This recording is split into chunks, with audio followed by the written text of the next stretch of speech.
Hello, everyone. Thanks so much for joining us today for our continued series of interviewing our small business owner community. For today, we have Mila Johnson Perez from a Nopalito delivery service. And we're really excited to share her journey today because, in the middle of this pandemic, it wasn't uncommon for us to hear how all of these delivery services and platforms were basically just, screwing over our small business community. And here comes Mila and her platform, and she really has a heart for the community. So I want to make sure that we share that with everyone. And so now that you know why we wanted to highlight Mila and her business, Mila, if you can kick us off and share a little bit more about what inspired you to embark on this entrepreneur journey and what communities do you serve within the city of Chicago? Thank you for that wonderful intro. Well, what inspired me firstly was, a little bit of a back story. I worked for a few startups, and at the time, at the height of COVID, I was working for a couponing app.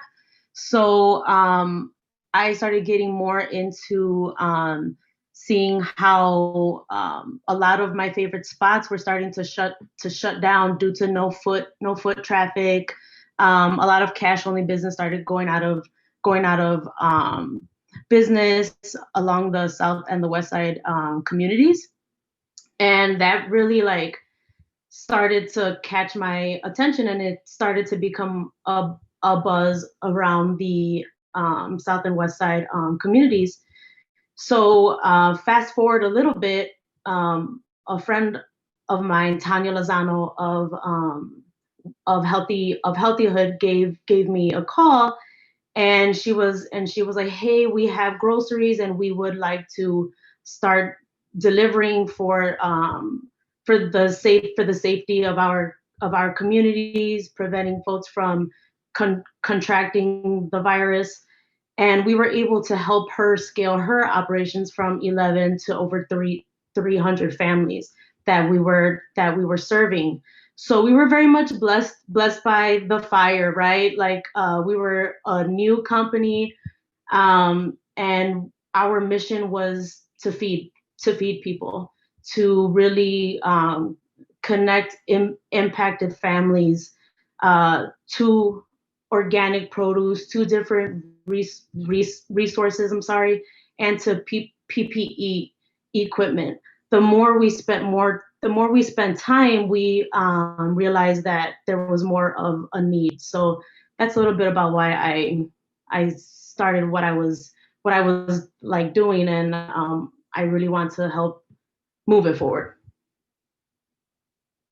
That's phenomenal. I mean, you're explaining exactly why we wanted to make sure to use the ChiBizHub platform to tell more people about your story. And that was going to be one of my next questions. What kind of gaps are you trying to fill in the community? And you talked about, COVID, it hit everyone kind of by storm. We didn't even know what was happening and what was going on. And you're highlighting something super critical too that I think a lot of people don't capitalize on, and it's partnership. Like, you partner with an organization that they got the money, they got the food, and they're like, okay, let's partner with another organization that has a delivery service, and we're going to provide this for the people in our community because that's in our heart. And so thank you for that, and thank you for sharing. I'm sure my colleague Kendra here has a couple more questions for you. Thank you again, Mila. We greatly appreciate you joining us and just really sharing your journey and your experience. So I want to pivot a little bit, and I would like for you to share with us, as a queer Latinx woman small business owner, what has proven to be most challenging in starting your business? And can you please elaborate on how you've been able to overcome some of those obstacles? The first thing that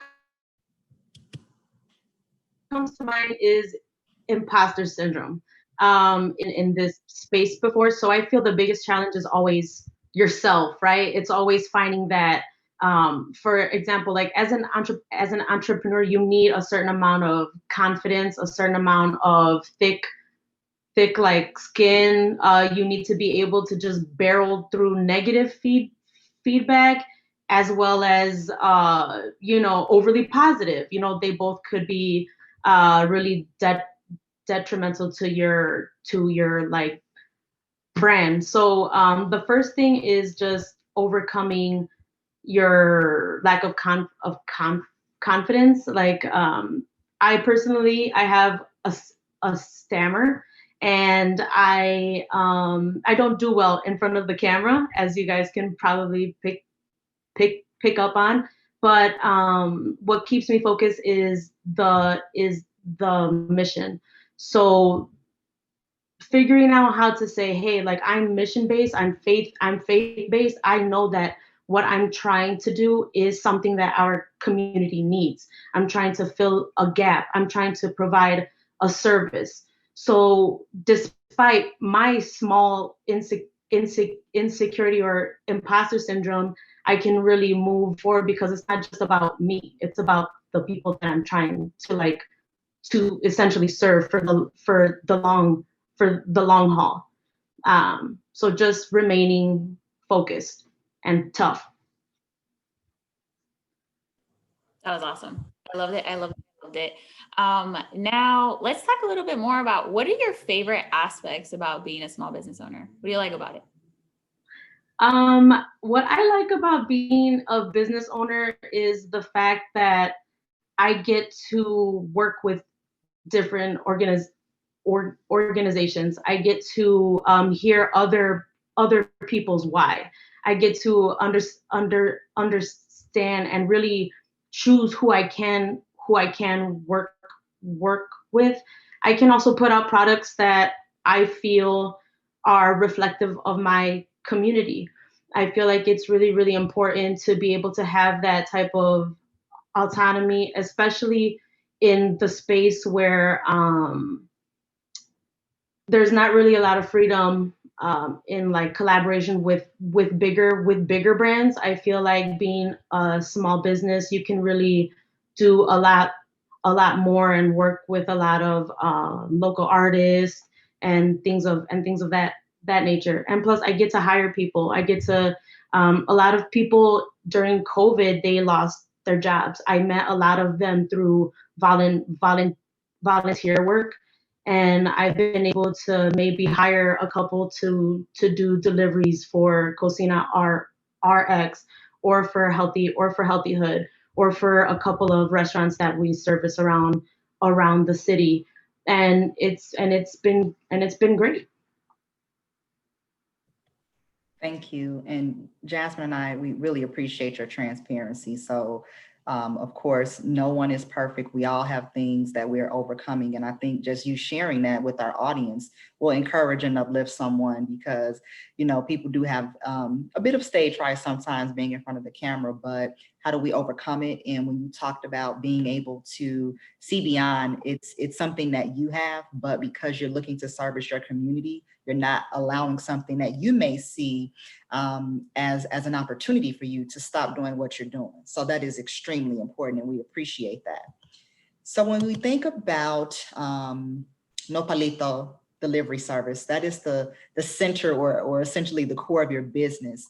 So can you please share with us so our audience can hear some of the other industries or projects that you're actually breaking into via your Nopalito Creatives and Burial Box, and why, again, is it important for you to continue to create these initiatives that will serve your community? Yeah, so another area that I'm really passionate about besides food justice is representation in the cannabis community. It's very important to have Latinx and Black representation in this predominantly white space and a big corporations space. We launched our Barrio Box. It is a smoking accessories box that pairs with local artists, and we highlight one restaurant that's either on the south or west side community, and we provide like some type of discounted coupon. And the point of that is we are channeling the power that's in the stoner community, and we all get the munchies. So that's what that portion's called, the Los Munchies feature, and we help drive traffic and drive exposure to those places that have been hit. especially by the lack of foot traffic due to COVID. And with our delivery service, we also offer free delivery if you choose to like order and say, hey, I don't feel comfortable eating there. We'll deliver it free, just so that place can get that extra sale. That's amazing. Thank you, Mila. For our next topic of conversation, being that you're in your first year of launching a Nopalito delivery, what is your vision for the industries that you want to serve, and what's your competitive advantage to other delivery options available to our small business community? What sets us apart is the fact that we are focused on the south and west side communities. We're focused on businesses who don't really feel comfortable switching into a cashless society. We will focus more on bringing them more towards making them more competitive by promoting their brand on the Nopalito delivery app. We want to really take these business owners through step one, because let's face it, a lot of our businesses, they're not really fluent in English, or there's some type of communication barrier, and they're already not trusting of technology, much less let's say a Grubhub trying to just come in and say, hey, sign up, we're going to give you a free month, but after that it's 35% of what you're making. That is completely terrible. It's not beneficial to that business's bottom line. It actually breaks their profit line. So that's where we want to focus.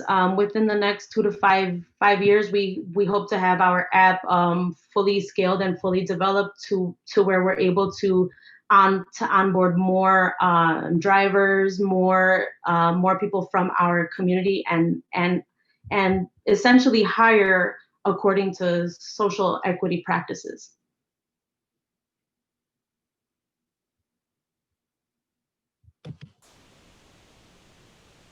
Thank you. So I know we are super excited to hear what is up next for your company. And if you can just share with our audience as well, how do you actually plan on scaling your business in the next 2 to 5 years? We would love to hear that.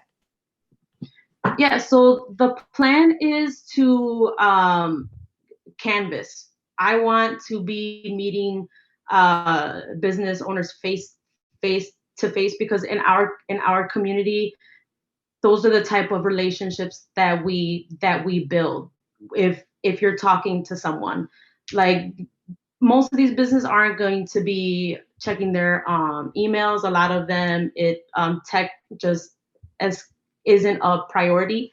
But we plan on scaling our application once it's finished being developed, and we hope to also move from restaurants, from not-for-profits, to farmers markets, eloteras, tamaleras, you name it.